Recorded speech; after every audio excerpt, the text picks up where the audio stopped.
Particle Playground is found under the simulation category, and if you're anything like me, the only time you've ever looked at this effect is when you accidentally applied it instead of CC Particle World. I used to just ignore this particle generator because the controls are so weird compared to what I was used to, and I just didn't understand how it worked.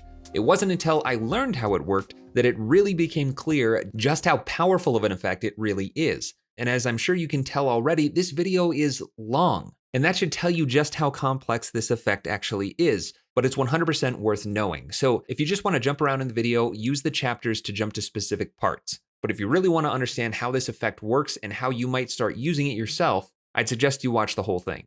Let's start by making a new layer by going up to Layer, New, Solid, and I'll call this Particle Playground. Make sure it's the size of my comp and click OK, and then drag out Particle Playground to that solid. If I play this back, immediately we're going to get a small group of particles right in the center of the comp. The reason they're so small is because when this effect was created, if I right click and say About, 1992, video resolutions were much smaller. So this size right here is probably what the comp was, and these particles within that comp size would have been much larger. But that's just a little fun fact.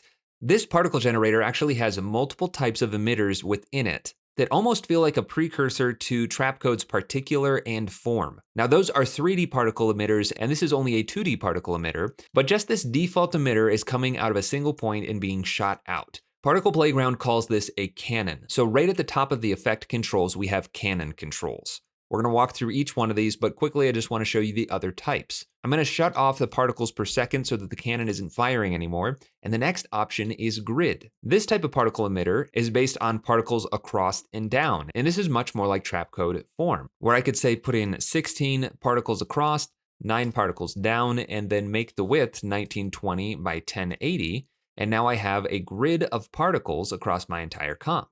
Now I can make these a little bit bigger and change it to an easier to look at color. But watch what happens if I play this back. We just get these lines that drop down the entire comp. What's happening is this type of particle emitter is emitting a particle for every single frame of the comp. So this initial frame has this many particles, 16 times 9, and then the next frame doubles that. It adds the same amount of particles again and again and again all the way throughout the comp. So working with this type of emitter is a little bit different than a Canon where we have a control for particles per second. All right, I'm gonna close this up and get rid of those particles across and down, and then we'll go to the layer exploder. This allows you to turn any other layer into a particle emitter. So if I just go grab my logo and drag it into this comp and just shut off the visibility, and then choose that as my explode layer, and then play back, just like the grid emitter, it's going to generate a particle based on the alpha channel and color channels of the layer we selected for every single frame of the comp. Now I can't control the number of particles in this emitter type, so what I'd need to do is disable this layer somehow so that there is no more pixel information for Particle Playground to pull from. The simplest way I've found to do this is just by adding a transform control and setting opacity keyframes. So I'll set a keyframe there at 100%, go forward one frame and turn that all the way off, and then make sure that under the explode layer, I choose effects and masks so that it respects those keyframes that I just set via an effect rather than the actual transform controls of the layer, which it would ignore. So at this point in time, as far as Particle Playground is concerned, the layer disappears and the particles stop emitting. So I could drag this back even further so that it only emits particles for a few frames before falling down. And that layer exploder can literally use any layer to generate those particles from. All right, I'm gonna turn that back to none, and that's the last of the actual emitter types. The next section is called Particle Exploder, and this works with any of these previous particle emitters. What it will do is take existing particles and emit new particles out of those ones. And we have controls to determine which particles actually generate new particles. But we'll save that for later on in the video. Now there are lots of other controls down here, but let's actually jump back up to the Canon emitter type and we'll talk about how to use that. So I'll just get rid of my logo and we'll switch this back to its defaults. I'll just reset the entire effect. Again, these particles are going to emit out and I'm gonna change them from red to white. And let's walk through the other controls. First of all, we have position control. So I can move this emitter around wherever I want on the X and Y axis, and I could link this to animate it independently from the effect, which is a way that I like to work. So I'm just gonna show you how to quickly do that by going up to Layer, New, Null Object. I'll call this Canon Position. Go back to the Particle Playground effect and double click on Position. Tap the P key on the Canon Position null, and then use the position property pick whip for particle playground and link it to the position of that null object. Now wherever I move this, that's where the Canon is going to move. And what's cool about this is if I set some position keyframes and just move this around the screen a little bit, now I can customize this motion path, play it back, and those particles are going to follow that motion path. All right, I'm going to get rid of those keyframes, and let's look at the other controls we have. There's barrel radius, and this is the radius of the point that the particles are emitting out of. It's set to 0 by default, meaning that every particle is coming out of the exact same point. But if I increase that radius, then it's going to spread out, and those particles are going to get shot out of a disk, basically. I could increase the number of particles per second to have much more. Just keep in mind, the more you have, the longer it's going to take you to render. I can change the direction of the cannon, so if I go forward a bit and change the direction, that's going to rotate and shoot the particles out in a different direction. This is also something that I like to link to my null object, so instead of cannon position, I'll just call this cannon controls. Press R to bring up the rotation for that, and link the direction using the property pick whip to the rotation control. Now I can just rotate this layer to change where those particles are shooting from. Next up is direction random spread, and this is basically a randomness for the direction that those particles are being shot out. So if I increase this, particles are going to be much more random. Let me turn that barrel radius down so that we can see that the directional spread is really randomized with that value turned up high. If we turn it way down low, in fact, if we go all the way down to 0, then they're all going to be shot out at the exact same direction. The reason they're spreading out is because of the next two properties, velocity and velocity random spread. If I turn the velocity up, they're going to be shot out farther.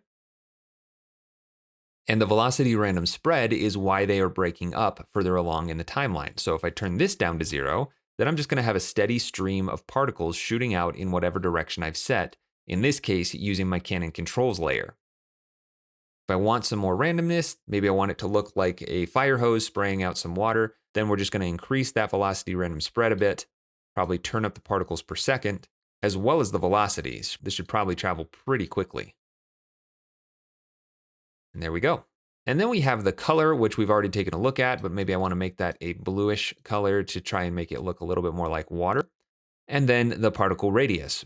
By default, all of my particles are just squares. So if I increase the particle radius, they're just going to make larger squares. Let me just spread out the randomness of that direction a little bit and maybe turn the particle count down so we can really see them. These are just big blocks, big pixels basically. But we can actually change the particle to basically be anything that we want. If we go to the layer map section, this is where you choose what the particle actually looks like. So if I were to just make, say, a solid layer by going up to layer, new solid, and I'll call this round particle, and I'll just make it maybe 20 by 20 pixels. Click OK, and then double click on the ellipse tool. This will add a perfectly circular mask around that layer. And now I can choose that circle as my particle source. If I go to the layer map, say use layer, round particle, make sure to choose masks. Now all of my particles are dots instead of squares. And that layer source really can be anything you want. It can even be animated. But we'll get to that a little bit later. Now what that disables is if I go back into my Canon, I cannot change the particle radius anymore, and there's no randomness to the particle radius. Every particle has to be exactly the same size. And to change this size, I would now need to change the round particle layer to be a different size. But those are the basic controls for the Canon.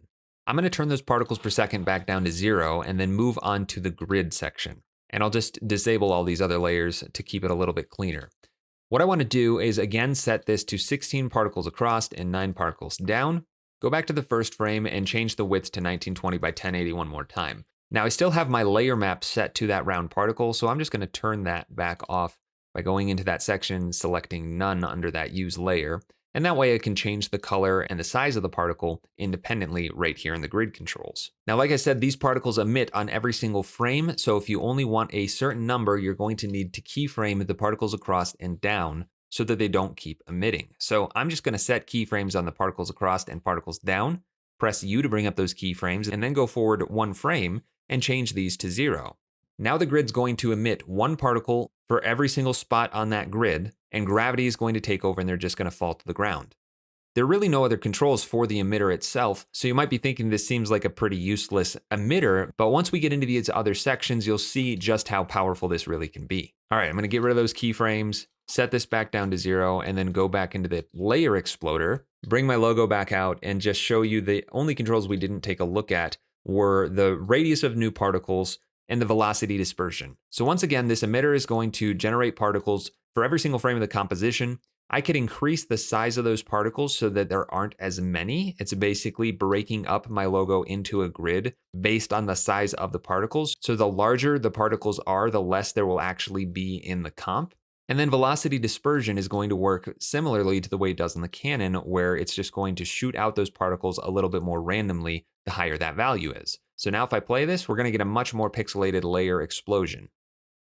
Now I already showed you how to disable this emitter by using an effect, but you could also just keyframe the radius of the new particles. So if I only wanted particles on the first frame, I'll set a keyframe there, go forward and set this down to 0. And then we're only going to get those particles on the first frame. And maybe that radius is too large. I'll turn that pretty far down. We get a much finer grid, and those particles kind of just spread out.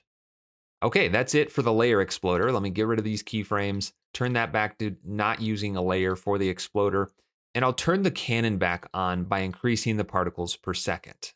And that particle radius I'll just turn down a little bit, but now we've got these particles shooting out again. If I go to the particle exploder, I can do something like turn up the radius of the new particle. So I set these ones to 11, let's just round it off to 10. And then on the radius of new particles, we'll say 5. So the particles that are smaller are the ones that are being generated by this particle exploder.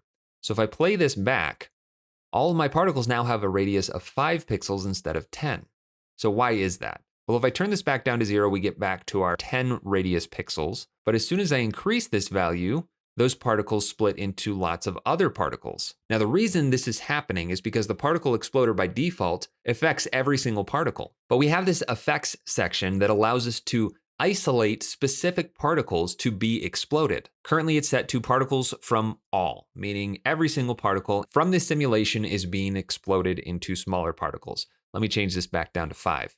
But we have other options. We could say none, and then it won't affect anything. Or we could say Canon, grid, or layer exploder. So only one of those particle emitters if I was using more than one at a time, which you absolutely can. There's also combinations of any one of these as well. So we could say Canon or grid or layer exploder. Let's just change that back to all for now so that it's once again affecting every particle. And the next option is selection map. This is another way to determine which particles are going to be exploded. So I'm going to make a new layer by going up to Layer, New, Solid, make sure it's the comp size, and call this Exploder Selection. Click OK, and then add a gradient ramp effect to that solid and change this to being horizontal. So I'm going to change these values to get a perfectly horizontal gradient. And I'm going to move that below particle playground just so we can see it clearly. And let's change the particle color so that that's easier to see as well over top of that gradient, maybe something like that. And then we'll choose that layer as our selection map. I'll go to Exploder Selection, make sure to choose Effects and Masks so that it looks at that gradient. And now what you'll notice if I zoom in is that the particles on the left still have a radius of 10, right where they're being emitted, but they start to break up right about here. So let me grab that Canon controls layer and drag this back to the very left edge of the comp, and then grab my exploder selector and change the gradient and just move it around so you can see how it's affecting these particles. Once the particles reach a portion of that selection layer that hits a certain brightness threshold, they begin exploding. So let me move this to where they start exploding about halfway across the comp and play this back. So particles are shot out and then they begin breaking up right about here. Let me go into those controls and turn up the velocity dispersion so that when they explode, it's a lot more dramatic. Now you can really see that right about here is where they start breaking. And I don't even need to see that exploder selection layer. I can just hide that. It's using it as the generator for the explosions, but that's how you can precisely control what area of your comp particles will begin to explode. Now I could turn this down to a much smaller value, maybe 1, and these are going to be much finer particles now, so they're kind of disintegrating that way. And maybe I go to my Canon and I turn the velocity way up so that these are really shooting across the screen. Maybe turn that velocity random spread down a little bit, as well as the direction random spread. And then I could just rotate my Canon a little bit to shoot these directly across the screen.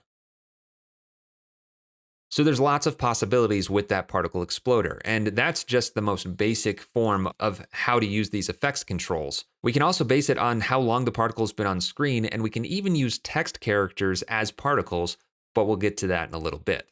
But just to show you that this works with all of the particle generators, let's just go ahead and enable our grid again. I'll turn this back up to 16 by 9 and make sure to set a keyframe. And this is taking a little bit of time to render because remember, I need to set keyframes just for the first frame. Go forward and set these back down to 0 so that I'm not getting new particles on every single frame. And now both the Canon and the grid are being affected by that particle exploder. And the same would go for the layer exploder if I was using it as well. All right, I'm gonna go ahead and turn off that particle exploder by just setting the radius of new particles down to 0 and taking particles from none. I'll collapse that up and we'll skip over the other layer map controls for now and move on to gravity. This is where we can control how fast these particles are falling and which direction they're falling. The default force is set to 120, and this is how much that's affecting our particles. I could multiply this by, say, 5 and have a much more intense gravity. I could also turn up the force random spread, which is going to randomize that gravity for every particle. Or I could change the direction, so maybe I just want them to fall up and to the left a little bit. That is completely possible. Now we also have an effects section just like before with the exact same controls as the particle exploder. And this is something I want to point out. Many of these sections use the exact same controls for how they affect particles in your comp. So I'm going to again leave particles from set to all and then change my selection map back to my exploder selection, which I could rename now to just be my selection map, making sure again to choose effects and masks. And now if I turn this back on so we can see it again, the pixels that are brighter are going to be affected by that gravity much more strongly than the pixels that are darker. And particles that are aligned with the black part of the gradient aren't affected at all. So this can get very interesting with the way that you're generating your selection map. It doesn't have to be a straight gradient like this. You could change the angle, but you could also do something much more complex like adding a turbulent noise and then maybe just turn the complexity down and turn the scale of that transform up to be much larger. And I'll give it a little bit more contrast. But now our selection map is much more random and my particles are all going to be affected much more randomly. All right, I'm gonna reset these back down to their defaults and we'll move on to the next section. So I'll just take off all of this. And next up is Repel. Now, this is a really interesting and surprisingly powerful feature of Particle Playground that you don't see in a lot of particle emitters. I'm just going to turn off that background selection map and let's turn the Canon off for now. So I'll just turn the particles per second down to 0. So all we have is this grid of particles that's just being emitted for the first frame and they're just stuck there. And that's because I set the gravity to not be affecting anything. So even though there's a force there, it's not affecting any particles at all. Just want to make that clear. What this force is going to do is allow these particles to interact with each other and repel each other or attract each other depending on what direction you set the force to. So let me turn the force up to maybe 20 and nothing has happened. If I play back, the particles aren't moving at all. And that's because the force radius is only set to 10 pixels and my particles are 24 pixels wide. So I know I'm going to need to go well over 24 for these particles to start affecting each other. So let me just turn this up until something happens. And there we go. We hit the threshold where particles are now interacting with each other. I'll go back to the beginning and play. And the particles kind of just start spreading out from the center. They're just moving out. I'll turn the force up to say 60, and now it's going to be a little bit more quick. Actually, let's just crank this up. Let's go really high, near 200, and now these particles are pushing each other around. And this gets really interesting when you start combining it with other things. So let's go back to our gravity and say that it affects all of the particles again. And the force is set to 120. Why don't we make that more like 600? And look what happens to our particles. They all start falling and then exploding all over the place. And the reason for that craziness near the end is because it's a chain reaction. All these particles start pushing each other around as they start falling. And then once it gets to a certain point, one bumps into another with a little bit more force, and that adds more force to another particle. And they start bouncing around and going really crazy until they kind of just all explode all over the place. So we can go back into our repel settings and turn the force down maybe to say 100 instead of 200, and maybe turn the radius down just a little bit as well. So the particles are going to drop and then they're going to start bouncing off of each other. They're colliding and they're not allowing each other to pass by. They're all kind of just falling down and bouncing into each other. Now, I'm going to go to a point where two bounce off of each other. I'm looking at these two right here. Looks like I could turn that force radius down a little bit if I want them to get closer. So let's say 50 pixels instead of 60. And now they're getting closer. Really, I guess this number should be double the particle radius because the radius is measured from the center of the layer to the outside edge. So if we double that value, we would get 48. And now our particles should look like they're bouncing into each other. And right there, we've got just the tiniest seam. So maybe we'll turn this down to 45 just to get a little bit of overlap. Play this back. And now those particles are really looking like they're hitting into each other.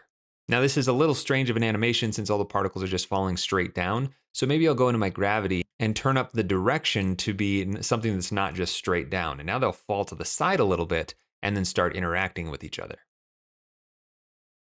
And I probably don't even have to do that much. Maybe just 185 is enough to get them to start moving around, and that way it doesn't look like it's such a perfect grid.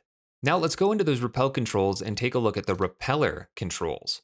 Again, this is a way to make a selection of what is going to actually repel. All of the particles are being affected, but if I change this to, say, Canon, then they're not going to be interacting anymore. I do want them to be interacting, so I'll leave that at all, but we also have the ability to use another selection map to determine which ones are actually repelling and how intense the repel is for each particle. So let's just use the same selection map we had before. Instead of the turbulent noise, let's just use the gradient ramp so it's easy to see. And I'll again set this to being just a horizontal gradient. And then we'll go back to those repel controls and use that as our selection map with effects and masks enabled. And actually, I just realized that my gravity is being affected by that same selection mask. I want to turn that off so that the gravity is not affected by that gradient anymore. Now just the repel is. But it still is really hard to see since all of those particles are falling at the exact same rate. None of them are getting any closer to each other. So I'm actually going to turn the gravity all the way off, and now the particles aren't going anywhere. But if I change my force to be, say, negative 100, these particles are now going to attract each other instead of repel them. So let me turn the force radius up again until I start to see some movement, which it looks like it's right around 95, 96, somewhere in there. And now if I play this back, those particles are going to go nuts. So let's turn the force down to, say, negative 20 so that it's not quite so intense. And maybe even that is too much. Let's just say negative 2. And what you'll notice is that the selection map is determining which of these particles have more of that force actually applied to them. On the right side with the brighter pixels, these have much more of that force energy. And on the left side, especially at the black pixels, we're not getting any at all. So again, this is a way to randomize how strong of a force field is around each one of these particles. So if I turn that turbulent noise back on, it's going to be much more random. Let's go to the beginning and play this back again.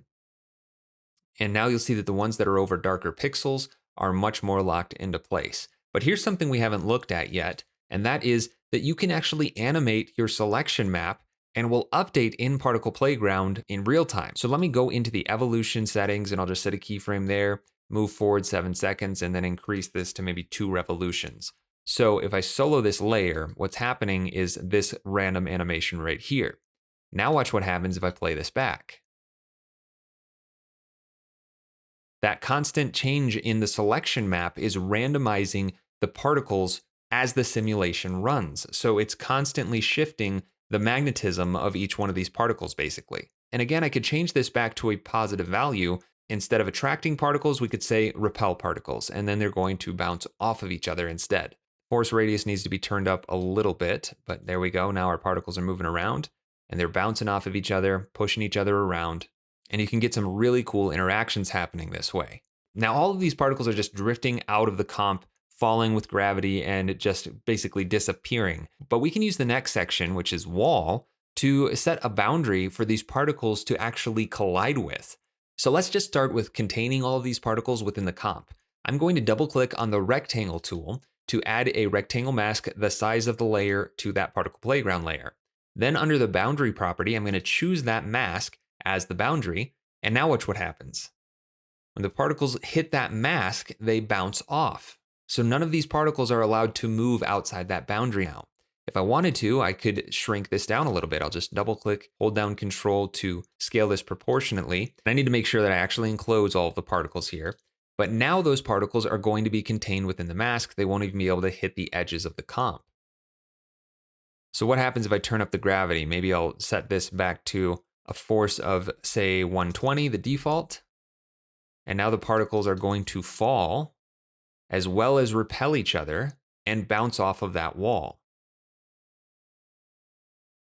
So we're getting way, way more complex now just by introducing all of these different ways to affect all of the particles. And just like all of the other sections, the wall feature has an effects section which allows us to choose which particles are actually being affected by that wall.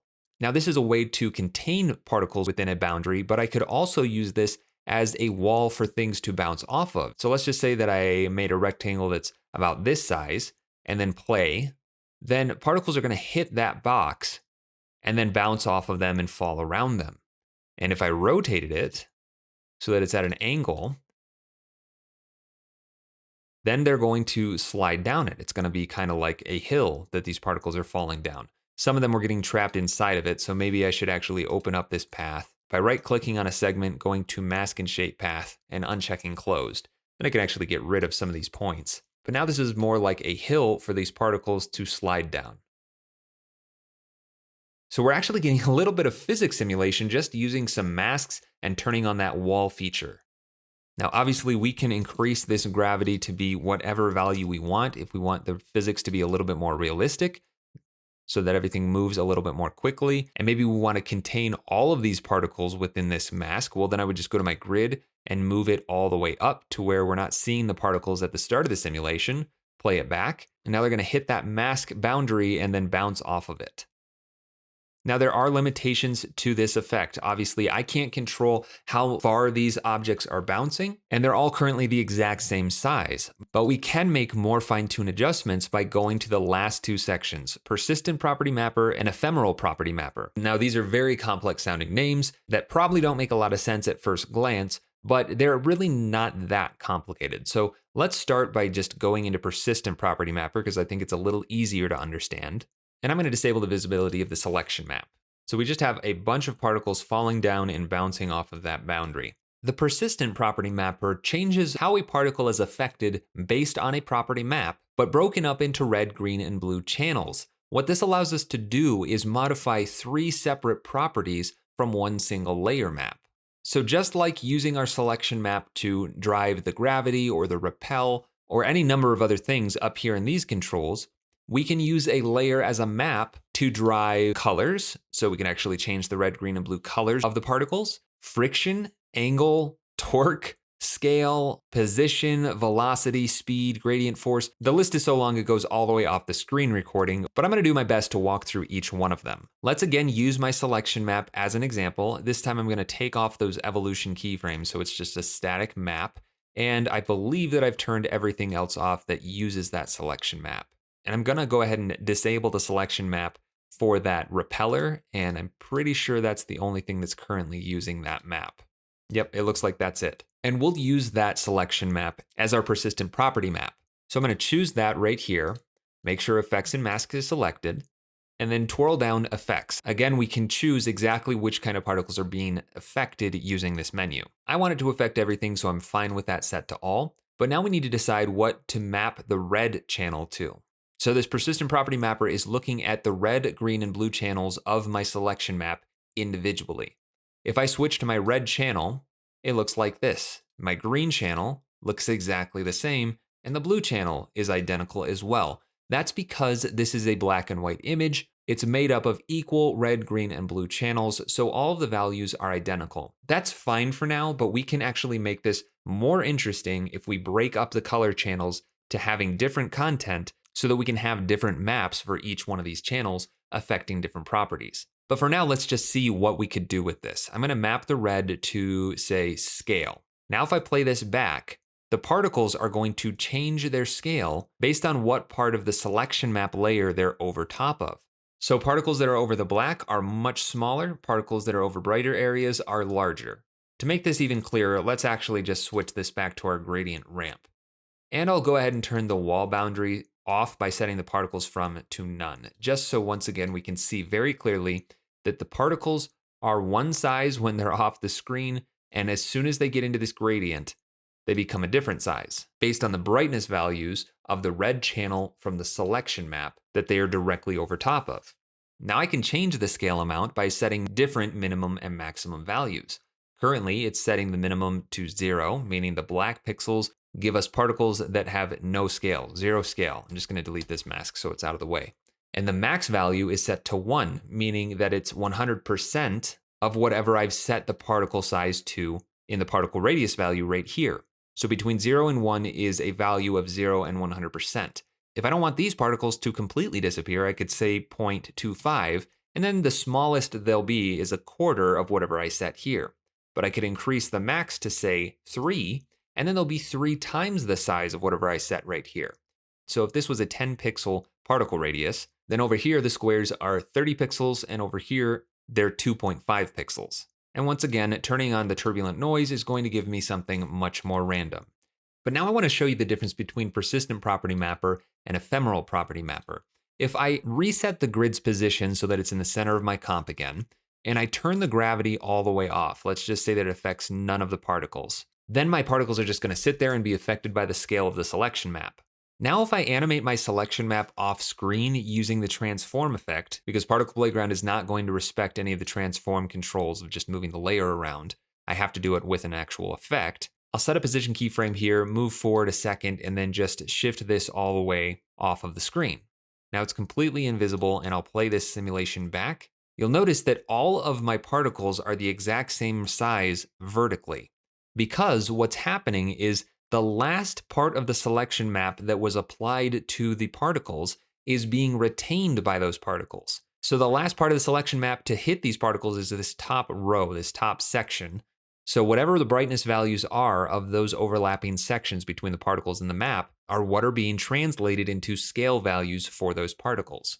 It's persistent. It's remembering what was there even though it's gone. That's what persistent is referring to in the persistent property mapper.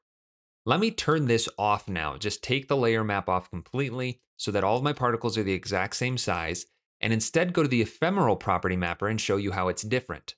Just like before, we can choose a layer as a map, so I'm going to change this to that selection map, choose effects and masks, and we have red, green, and blue channels, just like before. We have effects controls, but we have this new value of operator. We'll get to that in a second, but I'm going to change map red to the same. We'll just say scale. We'll change the minimum to 0.25 and the maximum to 3, just like before. And now watch what happens when I play this simulation back. All of my particles are affected at the start of the simulation, but as soon as that selection map goes away, the particles revert back to their unaffected versions. That is the key difference between persistent property mapper and ephemeral property mapper. Persistent property mapper retains whatever transformations are made from those controls. An ephemeral property mapper forgets those adjustments. It goes back to what it was before it was being affected by that selection map at all. The only other difference between these two mappers is this operator. And this is where things can get really interesting. Let me change this animation again. I'll just take off the transform effect by just disabling it, and instead set evolution keyframes again. I'll just go for about 3 seconds and randomize this so that it plays through here. It's affecting the scale of the particles. Let's make that a little bit more dramatic by setting the maximum to say 5 and the minimum to 0.1. So we can really see a change in the scale of those particles now. And I'll just loop it right there. If I change my operator from set to add, what this is going to do is take whatever the value of the particle was prior to the property mapper, and then add the corresponding pixel from the selection map to that particle's value based on where they overlap. So it's not just replacing the particle's scale altogether, it's actually adding to or subtracting from, depending on if it's a brighter or darker corresponding pixel from the selection map. If I change this to difference, then it's going to give us the difference between the selection map's pixel value and the particle's value. And this is going to always give you a positive value. That's worth knowing in case you ever want these values to stay above 0. Next up is subtract. This is going to be the opposite of add. It's only going to scale particles down, but they'll be no larger than the maximum of 5 times of the size that we set on the particle radius right here. So add allows them to grow, subtract makes them smaller. Multiply does just what it sounds like. It's going to multiply the values instead of adding or subtracting.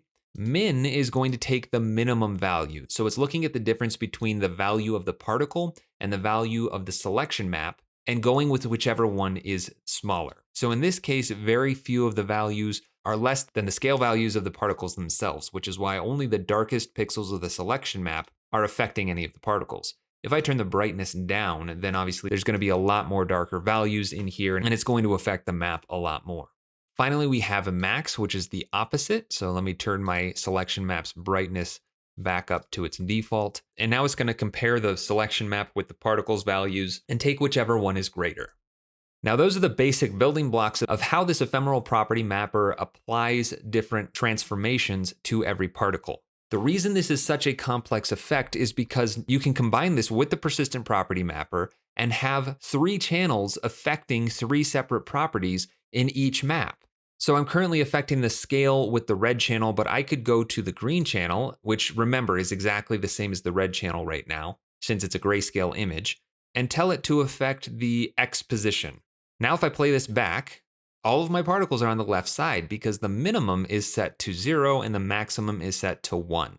If I increase this value to 1920, which is the width of my comp, then it's going to affect that X position based on the brightness values of the corresponding pixels in the selection map. And things are going to move all over the place. I could change this from the X position to, say, the opacity and change the max to 100%. And this will now affect the opacity of my particles. Now, if you remember in the persistent property mapper, the scale min and max values were between 0 and 1 for 0 to 100%. The same is true for opacity. So that's something to keep in mind as you're changing these values. Different values have different minimums and maximums. The X and Y position values are relative to the comp size, but the opacity is set between 0 and 1. So I'm going to turn that up to 1. And now the opacity is going to be affected by those pixels in that selection map. And I could just increase the contrast to get brighter pixels in that selection map to bring in some more of those 100% values. So now we're affecting both the scale and the opacity with that same map. And remember, if I turn my transform on, which just shifts that map down off screen, and play this back with it off, all of my particles are reverting back to their original state prior to being mapped. All right, I'm going to turn that back off, and we can take this even one more step further with the ephemeral property mapper using the blue channel to say angle of the particles. And this is now measuring in degrees, so let me change the max to 180.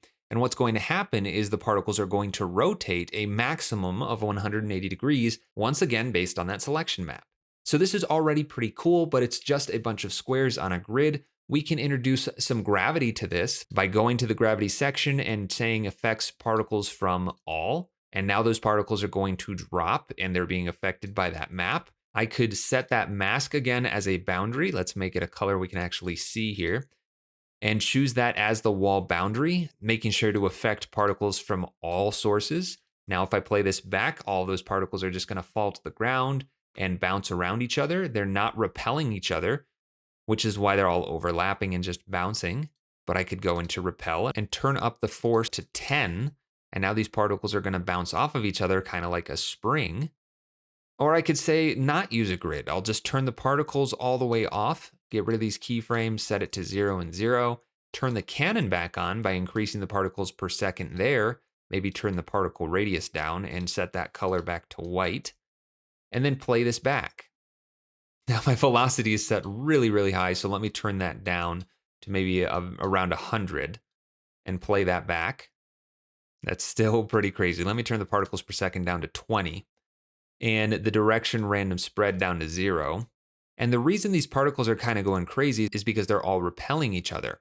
Let me go back down to the ephemeral property mapper and turn the minimum opacity to say 0.2 so that we can see all of them nice and clearly, and then turn the force radius way down on that repel. Now those particles are going to come out and be a little bit less chaotic.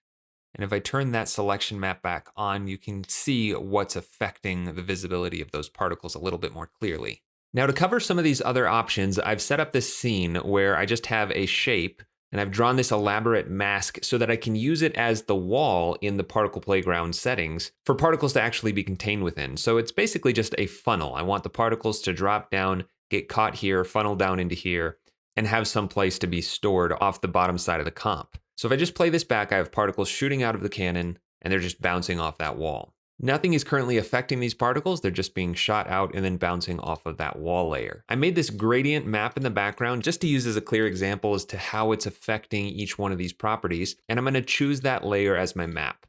For map red 2, let's change this to kinetic friction. This needs a small range of values between the min and max. So 0 to 1 is really all you want to deal with. And if I play this back, what's going to happen is the particles are going to shoot out. And then once they reach a certain threshold on that gradient map, they're basically going to hit a wall. It's like slamming on the brakes on your car. It's going to stop the particles from really moving. If I lower that max value to a much smaller number, so say maybe 0.1, then play back, they're going to get a lot further before slowing down and getting to that point where they don't move anymore.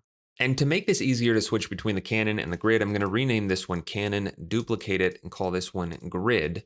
And I'll just disable those particles, go to my grid and set those keyframes.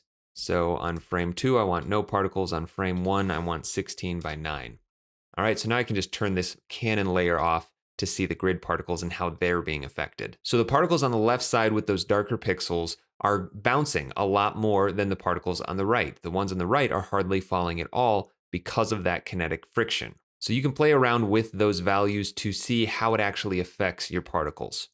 The next option is static friction. This is similar to before. It also uses a range of 0 to 1, where particles that have a value of 0 aren't going to be held in place, and the higher that value range threshold you reach, particles are going to be more likely to stay in place and require more effort from an outside force like gravity or repel in order for them to start moving. Now, the reason I have a bunch of particles dropping down from the top is because they're outside of the range of that selection map. So I can actually change my grid to just say 3 particles down instead of 9 and make the height a lot smaller. And then I'll just shift the position of it down as well. So maybe I could bump that up to 4 or 5, spread these out a little just so I have more particles to deal with. But now those particles are just going to be stuck in place basically as soon as they reach a value on that selection map that's greater than 0. And once again, if we added in something like a turbulent noise, turn down the complexity and turn up the scale, that's going to randomize our texture and in turn randomize which particles are actually being held in place. And it looks like I'll need to really turn the brightness down for this to actually start working. So the particles that are over those black values aren't held in place. However, if I increase the value of the gravity, it's going to start affecting more particles because there's more force coming from the gravity to affect those particles. So the kinetic friction slows down particles and static friction keeps particles in place. The next option we have is angle, and this is something we've already looked at. It's just the angle of the particles based on the selection map and the values we set here. So negative 180 and 180, these particles are going to rotate a lot based on where they are on top of that selection map. Let me switch that map back to just being a gradient. And you can see right there, even in their static state, they're at different angles depending on where they are on the grid. Next is the angular velocity, and this is slightly different. This is actually how fast the particles are spinning based on where they are on that selection map. So on the left side here, at the very beginning, you can see these particles are already rotating. And on the right side, it's a little harder to see, so let me turn that map off. They're spinning in the opposite direction, but at an equal velocity. Right here in the middle, they're not really spinning at all. And as they travel across the screen, it's going to be more or less dramatic, depending on where they are. Torque is similar to angular velocity, but we need to change our range to be much smaller. So instead of measuring in degrees, let's just change it from 0 to 1. And the difference between this and angular velocity is that angular velocity is actually dealing with the velocity of those particle rotations, and torque is dealing with the force of the particle rotation. So how strongly it's able to rotate. And it also takes the mass of the particle into account. Now, currently all of my particles have the exact same mass, but as I play this back, you can see that the squares are all rotating at different rates and speeding up and slowing down. It's a very interesting property, and it's something that you really just need to play around with to get a feel for what it actually does. Next up is scale, but we've looked at that already. We can also independently scale the X or Y axes. Position X and Y are next. Again, we've looked at those, but then we have gradient velocity. If I play this back, all of these particles are kind of just be thrown to the side over here. So what I need to do is change my minimum to -1 and 1 so that we have symmetrical values. And what's going to happen is that it's basically canceling itself out. This is almost the same as if I were to just set this to none. But if I turn the gravity force all the way down so the particles are just sitting there, they start to shift around a little bit. So I'm going to turn my map back on actually and change this to being our turbulent noise again. Turn the complexity down and scale it up. And I'll just change the overflow to wrap black and then increase the contrast just a little bit. Then I'll set some keyframes on the evolution over time so that this is constantly changing. And I'll solo that layer so we can see what that looks like. Probably make that a little bit more dramatic. So let's go to that second keyframe, increase the evolution, and now we've got something a little bit more dramatic. I'll go back to my grid controls and turn that gravity off again and play this and show you that now my particles are kind of just shifting around based on those values. And this is actually similar to the X and Y speed, but instead of just assigning a speed to the particle, it's using a gradient velocity. So it's gradually getting up to speed based on the values that it's over top of on that map. So if I made these minimum and maximum -10 and 10, then they're going to be a lot more dramatic. It's going to speed up and change directions a lot more quickly. And instead of having to just choose one axis, X speed or Y speed, I can do the gradient velocity on both the X and Y planes. So that's definitely a really useful one to know about. X speed and Y speed are exactly the same. It's just on one axis only. So I could change this to -50 and 50 to make this more dramatic and more noticeable. Could change that to the Y speed, so they're moving just up and down. And the benefit of separating these out is that you can have two sets of values controlling the X and Y speed individually if you use different color channels. And next up is gradient force. This is similar to gradient velocity in that it's using our map as a way to gradually change the forces that are applied to each particle. So if I turn my gravity way up to something pretty high, maybe 200, and just play this back, they're all going to fall, but they start moving in different directions. Let me turn the minimum and maximum up to much higher numbers. Let's say -200 and 200. Now they're really going to start shifting around, and remember, this is all based on this turbulent noise layer that we have in here. If I take off the animation of that evolution and play back, then the force that's being applied by the gravity is going to be different depending on where it is over that map. If I changed it back to our gradient ramp, then it's going to look a little bit different. And this applies to any force, whether it's gravity or repelling or the wall itself. So keep that in mind as you're making adjustments. Next in the list is X force and Y force. This is the same as the difference between these three, where we're just splitting it out into the X and Y planes. We've already looked at opacity, but next up is mass. And I think this is going to make more sense if we also apply a scale adjustment to the particles. So let me change the mass minimum down to say 10 and maximum up to 200. And then I'll map green to the scale of the layer, minimum set to 0.2 and maximum set to 3. So the larger pixels are going to have more mass. Let me actually change my map to just being that gradient ramp. So particles on the left are smaller, less mass. Particles on the right are larger, more mass. And I'll play this back. They're actually all still bouncing at the exact same height. The way that they're moving doesn't really change. But if I introduce some of the repel force, I'll go forward so I can see the simulation in place and then just increase the force to a much higher number and the force radius as well. Now these particles are repelling each other. Play this back. The particles that are larger are not nearly as affected by that repel amount as these tiny particles over here on the left.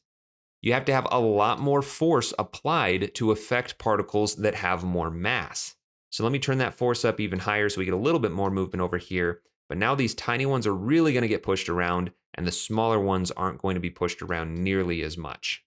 You see how the larger ones are bumping into each other, and those are causing collisions, but the smaller ones really aren't doing anything to these larger ones. They're just bouncing off and moving around with a lot less mass. Lifespan is the next option, so let me turn the green back to none. And this is a really useful one to know because I could set the lifespan minimum to say 0.25, a quarter of a second, and the max to be 2 seconds. And I'm going to turn that force for the repel back down to 0.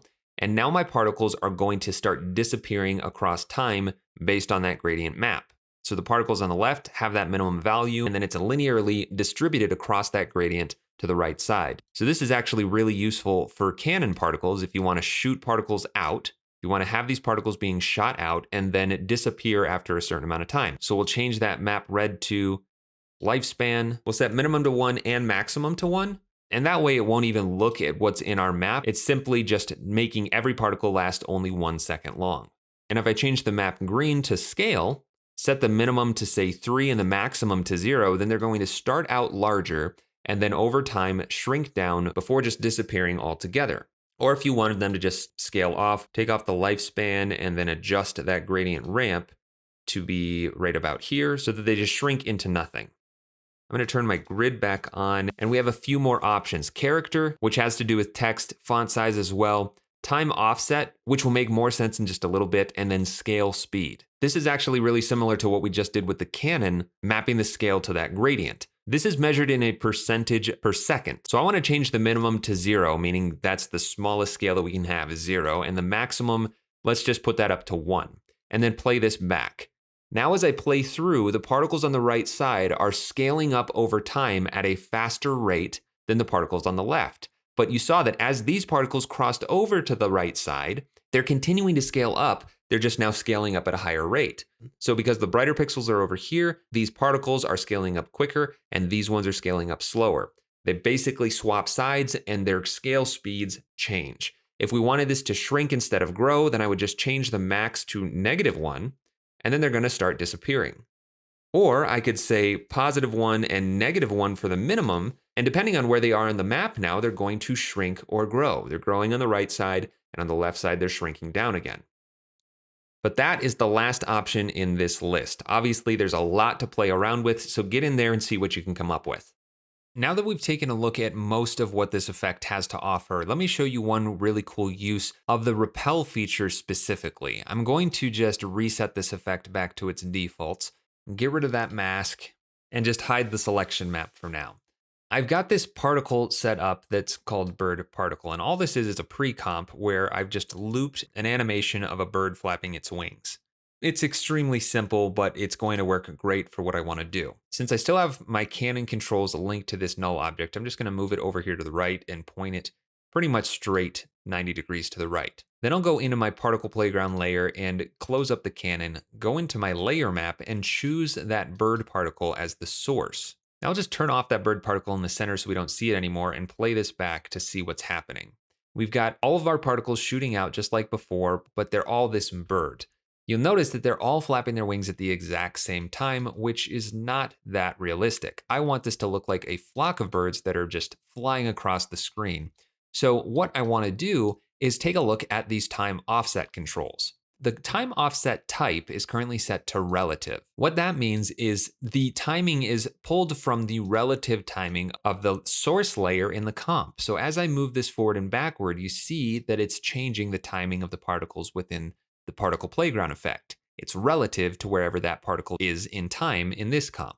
And I can actually change that offset using this time offset value instead of just shifting the layer around. So if I increase the time offset, this is measured in seconds, it's going to shift around what part of the clip it's playing from. Now, eventually the bird particle comp ends and the animation stops, which is why those particles were disappearing at the start and tail end of the animation, and why some of them aren't flapping their wings at all. So I'm going to leave that just to 0.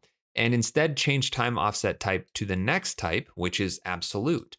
This is not going to animate at all. It's just going to take a single frame from the pre-comp used as the particle source and apply it right onto that particle. Again, I can offset the time, but I still have the issue there of it being trimmed off at the start or tail end of the comp. So I could just as easily offset it by shifting the layer around right here. The next option for time offset type is relative random, and this is the one that I'm actually going to want to use. What it does is starts playing the animation from a random starting point within that comp, but it doesn't really look like it's doing that right now. All the wings are still flapping at the same time. That's because it's relative to where we are in the comp and what value I set as the random time max. Now this value is measured in seconds, so I'm just going to slightly increase this value. It doesn't need to be much. And now the animation for every single one of these particles is randomized on that time based on a 0.4 value. If I change to 0.5, now it's going to choose somewhere between the relative time to the particle and the source comp and a half second in either direction from that source comp. So now I have birds flapping their wings at all different times. That's the first problem I needed to solve. But before moving on, I want to show you the last time offset type, which is absolute random. And if I choose that, again, my birds aren't going to animate. Instead, it's going to sample a random frame and hold it throughout the entire simulation. Again, using this random time max as the amount of time that it's allowed to go forward or backward from the current time and sample a random frame. But that's not what I wanted, so let me change it back to relative random, and we've got all our birds flapping again. Next, I need them to not all just be slowly coming out and falling to the ground. So I'm actually going to take gravity off because I don't want them to look like they're falling. And I could probably use less of them. So let's go to the Canon and turn the particles per second down to maybe 14. That looks like a good number. So now they're going to shoot out, but they're moving really slow. So I'm going to increase the velocity to be much higher. Now let me fit my comp to the screen so we can see this. They're all flying across the screen. Honestly, it could be faster. So let me increase that. That's looking pretty good. Now, these birds are just naturally spreading apart because of the direction random spread and the velocity random spread. If I set these down to 0 on both of those, then the birds are just going to fly across the screen at whatever angle I set this to. So let's just round this off to 90 so they're going straight across the comp. And without even adjusting any of that randomness, let's go into the Repel to get these birds to separate a little bit. I'm going to change the repeller to particles from all. That's good. Effects, particles from all, that's also good. Now I'm just going to increase the force up to a value of say 20 and increase the force radius until I start to see some movement in here. And now the birds aren't going to be bumping into each other at all. They all have their own airspace basically. Now let's go back into our Canon properties and turn up the velocity random spread so that they're not all moving at the exact same time, as well as the direction random spread so that they don't go out in a single straight line. And now you can see that these birds are repelling each other so that they're not running into each other. It's probably a little bit too extreme, so I'm going to turn the force down to say 5. And now they're kind of just gently avoiding each other. But the problem is they're all angled exactly the same, and I don't really have any controls here for adjusting their direction. What I want is for them to be pointed in the direction that they're traveling. And if you didn't read the After Effects user guide, you probably would have never found that if you click on the Options button, we have some more controls, one of them being auto orient rotation. If I check that on and click OK, all of the birds are now rotated in the direction that they're traveling, and this looks a lot more convincing like a flock of birds flying across the screen. Let's turn the barrel radius up a little bit so they're not all coming from a single point. Maybe increase the velocity to be even higher. And why not just increase the particles per second so we're just shooting a ton of birds out. As they move across the screen, it really looks like they're interacting with each other. They're changing direction based on the repel values that are keeping them from bumping into each other. And if I enable motion blur on this layer and make sure it's enabled on the comp, that's even applied to these birds, and we're getting something that looks way more convincing now. When I first discovered that this is something that this particle generator was capable of, my mind was blown. So I hope that you're impressed by what's actually being done here with an effect that was designed in 1992. Now that I have this simulation running, I can do some pretty crazy things, like have these birds fly into a wall. Let's just add a mask that's just a vertical wall, straight up and down right here. Actually, let's just choose a section of this layer and then go down to the wall section and choose that as our mask boundary. And play this back. As soon as the birds hit that wall, they bounce off the opposite direction. They keep flying, fortunately, they don't die. That would be sad. But we could change the shape of this to be, say, an oval shape instead of just a flat wall. And now they're going to kind of just avoid this shape instead of just run straight into it. Or I could take that off and we can go into, say, the persistent property mapper. We'll use our selection map as the source again with effects and masks. And why don't we turn that contrast down so it's not quite so extreme? And remember that this is animating. And then map red to, let's again say the scale. We'll set the minimum down to 0.2 and the maximum up to 2. And now the birds are going to change size based on that selection map below. We probably don't even need those keyframes. Let's take those off of the evolution. Turn that selection map off, and now it kind of looks like those birds are bobbing back and forth in Z space. That might be a little bit too extreme. Maybe we'll leave the max at 1 and the minimum to 0.5.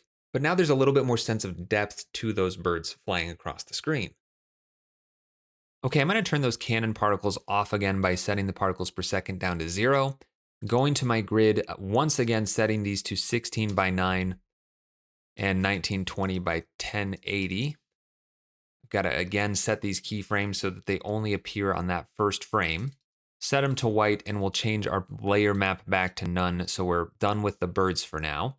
And take a look at what's going on here. We have our selection map that is affecting our scale. Let's increase the grid particle radius up to 10 and change our minimum and maximum values from 0.25 to 3. And what I want to do is show you how we can use different color channels to map different things. It looks like my position in my grid has changed too. Let me center that back up, 960 by 540. What I want to do is show you how you can use individual color channels from the layer map to modify different properties within your scene. Let's get rid of this mask as well. We don't need that anymore. So with my selection map active, remember the only thing that we're really seeing right now is the turbulent noise. Let me turn that on and actually just solo it. This is giving us a completely grayscale image, but if I pre-compose this layer by pressing Ctrl-Shift-C and I move all of the attributes into the new composition, I'll call this property map, click OK, and then go into that comp. And I'll just get rid of these other two effects for now. So we have turbulent noise giving us this grayscale image. What I want to do is just extract the red channel from this layer. So I'm going to use an effect called Shift Channels, drag that out and say, take the red channel from the red, take the green from full off, and the blue from full off. So I'm left with just the red channel of that layer. And I'll rename this layer Red Channel. Duplicate it, rename this one Green Channel, and then just change these values a little bit. I'm going to change green to green, red to full off, and then duplicate this again, call it Blue Channel, and change green to full off and blue to blue. So now I have red, green, and blue channels all individually. And if I select these two top ones and change it to the blend mode of add, then we're back to where we started. But I can go into the blue channel now and change the evolution, and I'm going to have a different turbulent noise in that channel now, and I can do the same thing for the green channel. So now I have this rainbowy, cloudy looking set of colors in my comp, but if I change this to view just the red, I'm left with just that red turbulent noise. If I change it to green, it's a different turbulent noise, and blue is again a different randomized noise pattern. So this is where we can have three individual channels that are different, but apply them all to the same particle playground effect. So now these map red, green, and blue can all be different. So let's leave map red to set to scale and change map green to and say the X speed. And I'm going to increase the maximum to be much higher. And I'll take the map blue and set that to Y speed and again increase that value a lot. Then let's turn on that wall boundary again. I'll just double click a rectangle path around the entire layer and choose that as the boundary so that my particles stay within that box. Now I'll play this back and my particles kind of all clump up together. Now this is because of the values in the green and blue channels that are pushing these particles to the right and down in the comp. If I turn these values down, then it'll be less extreme. So let's get these down to much more reasonable numbers, and the particles are going to start shifting around a bit. Now I have my minimum set to 0, meaning that these can only move in positive directions, which is to the right and down. But if I make these symmetrical values in opposite directions, so 100 for the max, negative 100 for the min, for both the X and Y speeds, then they'll be able to move in any direction, again, based on the green and blue channels. And if I go back into my property map and set keyframes on both the blue and green channels for the evolution properties, then go forward in time and just randomize these values a little bit more, then these are going to be animated across time and affect the position much more randomly. Now I'm just showing the property map so we can see what's happening, but if I turned it off, then we can focus on just how the particles are moving. Now auto orient rotation is still set to on, which is why these particles are rotating and kind of glitching out around the edges. But if I turn that off, click OK, then it's all based on the collision between the particles and the boundary. I could turn up the force of the repel and that will help push things around a little bit more, but the majority of these particles still aren't rotating. So instead of affecting the scale, why don't we change the red channel to affecting the angle? Now all my particles get a lot smaller, so maybe I should go into that grid and increase the particle radius so that they're larger, and then change the angle minimum and maximum to say negative 180 and 180. Now these are really going to rotate around a lot more and look a little bit more organic. And as you can tell, this is taking longer to actually simulate because we're pulling from 3 different sources for the 3 different property maps. But we don't have to stop here. I could go into the ephemeral property mapper, I could use the same layer map, or a completely new one to set these 3 channels to affect different properties. To keep it simple, let's just use the same map. I'll change this to property map, effects and masks, and let's change the map red to red. Let's just see what happens if we use the actual color channels. I'll change red to red, green to green, and blue to blue. This is actually going to affect the color channels of the particles. And if I play it back, those colors are changing based on where they are over top of that property map. Now we're getting a very rainbowy looking image here because we have our min and max set to 0 and 1. And that's simply because those are the colors that are underneath the property map. If you wanted it to be more monotone, then you could say add a toner effect, CC toner, and then just change this to be whatever you want. And instead of changing the colors completely, it will affect more of the values of those particles based on that property map. And maybe you turn the blend with original down a little bit to bring some of those original colors back in. So as you can see, playing around with these different ephemeral and persistent property mappers, you can really customize what's happening to your particles, contain them within certain areas, have them interact, and have them affect all kinds of different properties. This is something that you really need to just get in here and play around with to see what you can actually make it do, because they're basically limitless possibilities. Now, one thing that we have not looked at yet is under the effects section of any one of these menus. And that is this older/younger than. What this means is that whatever controls these are relation to, in this case, the ephemeral property mapper, are only going to affect particles that we have set here based on how old they are. And this is a value measured in seconds. So if I set this to a value of 2, then this ephemeral property mapper is only going to affect particles that are older than 2 seconds. Now, the way that we set up this grid emitter, it only emitted particles on the first frame. So they're all the exact same age. So let me just hit the space bar, and as soon as it hits 2 seconds, all of those particles change to being affected by that ephemeral property mapper. The next property is age feather. If I increase this value, then it's going to gradually change into that affected version of the particle instead of just turning on, basically. So that's basically like a time blend smoothing between unaffected and affected particles. I'm going to do the same thing to the persistent property mapper. I'm going to go into the effects, change older younger than to 2 seconds, and change the age feather up a little bit so that it takes some time to blend into that. This is going to keep my particles still until it reaches that threshold. And let's turn that age feather up to 3 seconds so that it takes even longer. And now those particles gradually change into that space. Now, this exact same system will work with the Canon as well. So if those birds that were flying across the screen were on for, say, a second, I could have them flying in a straight direction until they're that set age that I have here, say it's 1 second, and then have them be affected by the persistent and ephemeral property mappers. That's a very useful control to have over your particles.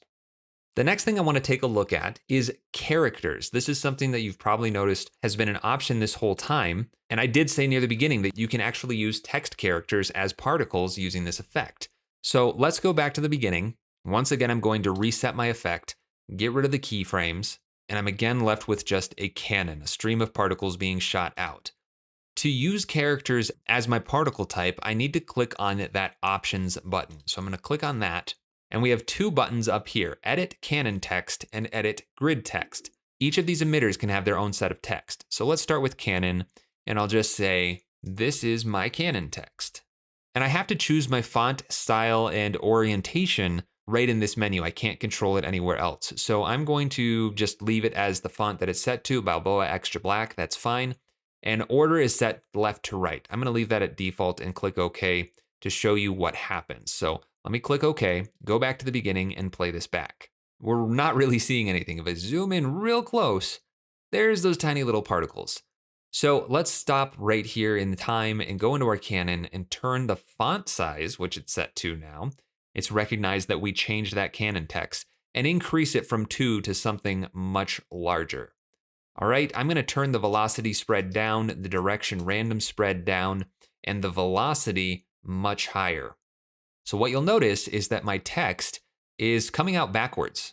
And that's because of the order. That's the property that we set in there. Let me make this even bigger and turn the particles per second down. This is kind of like the spacing. If there's fewer particles being shot out per second, then they won't be as crammed together. So if I go back into options, into my Edit Canon Text, and change this to right to left, click OK and OK again, now that text is going to be coming out in a correct orientation, but it's moving in a direction that English is not read in.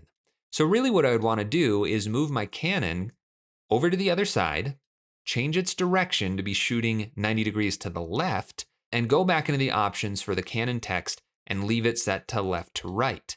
Now it's going to shoot out from the right side of the screen to the left, but ordered in a way that I can actually read it.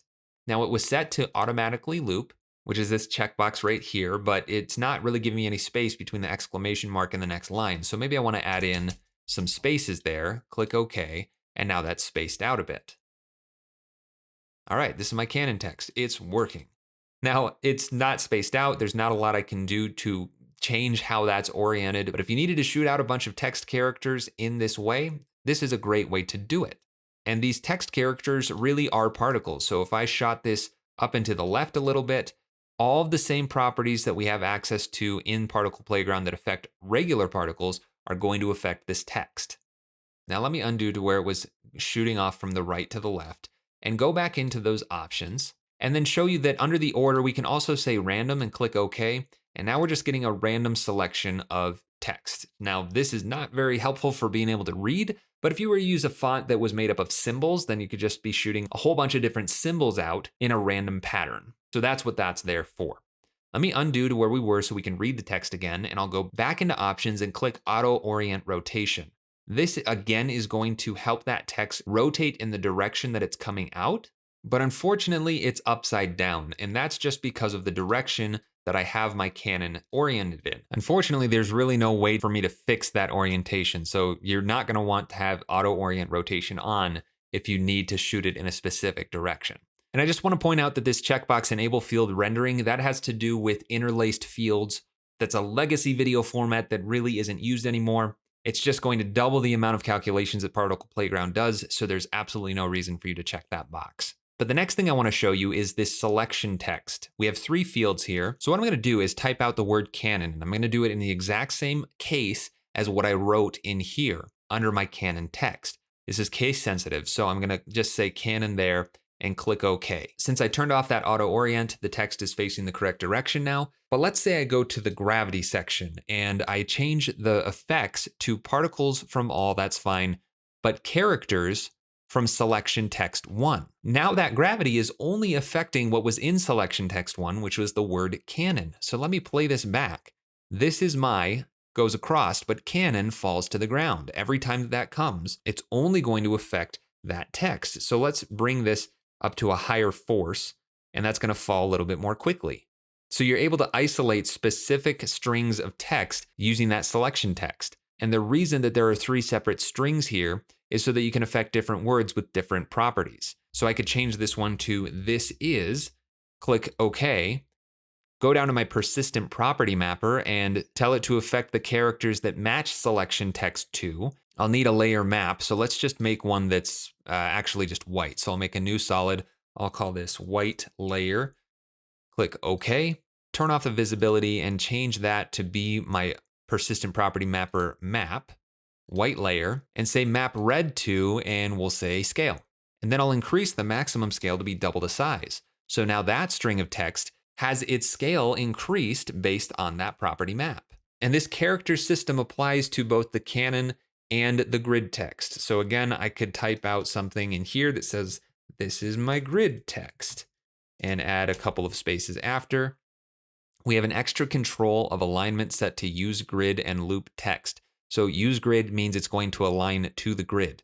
I'll click OK, OK again, turn off my particles per second on the Canon, turn the grid on. This is the exact same process again, 1920, 1080, 16:9. Turn this color to be white again.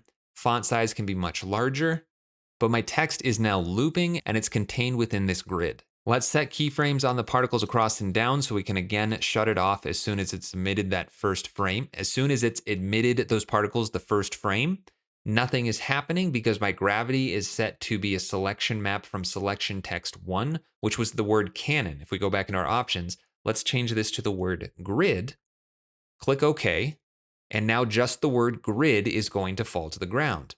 Now my scale is being affected by that white layer. I'm going to turn that off for now so that all my text is the same size and actually increase it a little bit.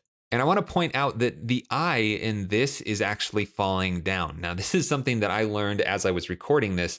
That string text isn't actually looking at just that word grid. It's looking at whatever characters are in this. So if I just added an uppercase T at the end and clicked OK, now any uppercase T's in this grid are also going to fall. It doesn't matter what order they're in, as long as it's contained within that text, then it's going to be affected by whatever we set up to affect it. If I change this to selection text 2, then it's going to be the letters "this is," not the actual full words "this is." So I'll click off of that and play this back, and you'll see any of those layers are now falling. If I put another space and an X, the X is going to fall. Just wanted to make sure that was clear. It's not the actual words, it's the individual characters. With that, we have covered every single facet of Particle Playground. From here, it's completely up to your own imagination what you can do with this effect. On their own, particle emitters don't look that amazing, but if you combine them with other effects, you can create some very complex looking simulations. It could be smoke, fire, water, energy, really anything dynamic that you want to be coming off of a source using that Canon emitter. Or you could use the grid emitter to create these very dynamic and fluid looking simulations of particles interacting and changing scale and color. The layer exploder lets you use text or even animated videos or other comps to generate particles from. And any one of these emitters can be exploded into more particles, have physics introduced to them with gravity, repel or attract each other, bounce off of masks, or any number of different transformations using the persistent and ephemeral property mappers. It's an incredibly complex effect, and that's probably why I never took the time to learn how to use it. I hope this video helps you avoid that same mistake that I made. There's obviously way more applications to this particle generator than I can fit in a single video, but that's everything you need to know about Particle Playground. Hey, thanks for watching. If you enjoyed this tutorial, then check out the other ones here on my YouTube channel. And if you like my teaching style, then definitely check out my longer form content on Skillshare and School of Motion. And if you want to support more tutorials like this one, check out my Patreon. You can find links for all of that stuff in the description of this video.